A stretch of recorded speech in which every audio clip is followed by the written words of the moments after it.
Okay, so let's go and maybe do another one. Let's do, say, the space Q, which equals, say, X, Y, and Z, such that X plus, let's say, plus 2Y plus Z equals 0. Okay, so we have a linear system here. If I wanted to have a more complicated linear system and still have a higher dimensional vector space, I need to have more components here, right? I have to have like 4 components, then I could have 2 equations or whatever. So here's another subspace of R3C, and the question is it a vector space? And what we go through the same thing of solving a linear system. Well, it's already in echelon form because it's so simple. So we just write X equals minus 2Y minus Z, right? That solves the linear system.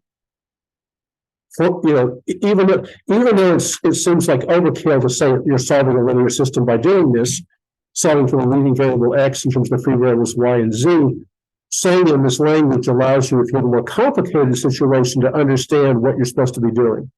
Then we eliminate the leading variable here to write Q equals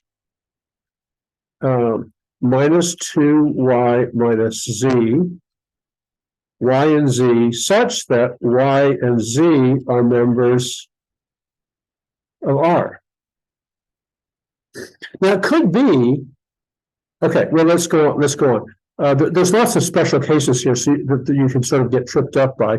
But what we want to do is we're trying to exhibit this as a vector space and find the basis.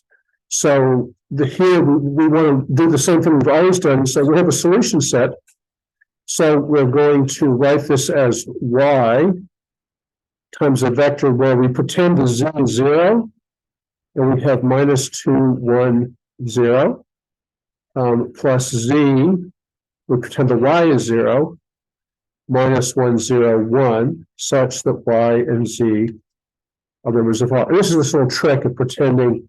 I mean, you can just go through and formally see the idea of saying that Z is 0 and doing Y and Y is 0 and doing Z. That's just a technique to see how to decompose this into this form, right? I mean, if I could write this with zeros, 1 times Y plus 0 times Z, 0 times Y plus 1 times Z, then sort of write it as divide it into a sum of 2 things, then factor out the Y and the Z. So this is just a trick to automate doing some algebra technique. Hopefully that's not going to cause anyone problems. This is what we've been doing all the way along. Okay, but now you can see that this is equal to the span of minus 2, 1, 0, minus 1, 0, 1, right? Because this is unrestricted, this is the span of these 2 vectors. So that shows not only that Q is a vector space, but also it exhibits, and it gives us a candidate basis. So we can check if this is linear independence, because we know it spans the space. So we check B equals minus 2, 1, 0, minus 1, 0, 1.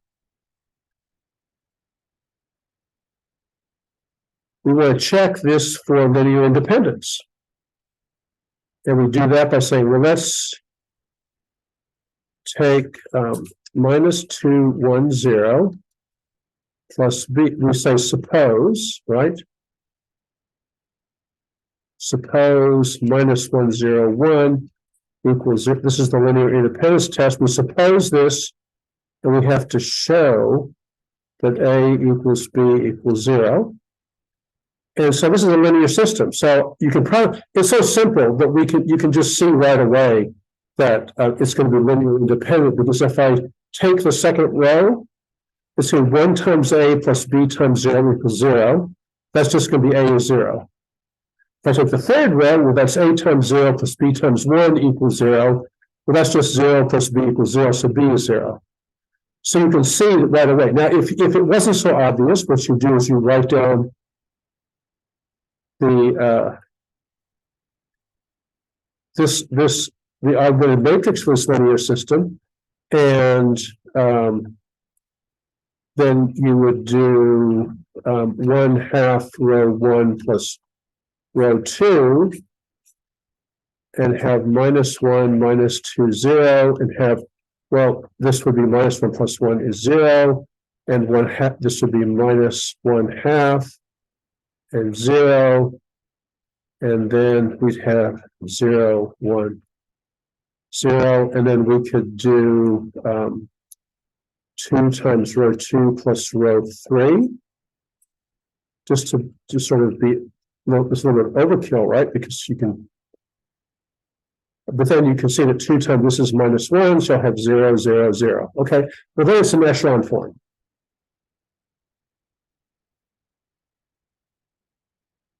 And but you can see that this is the coefficients A and B, so that -1/2 B is 0, so that B equals 0, and then since B, this is -2A plus minus B is 0, so therefore, since B is 0, you say that A is 0. Well, this is just to show you that formally you can go through this method, even though you can see it directly from this, that therefore B is composed of linearly independent vectors. And since we wrote it as a span from the beginning, B is a basis of Q and dimension of Q equals 2, because the basis has 2 vectors.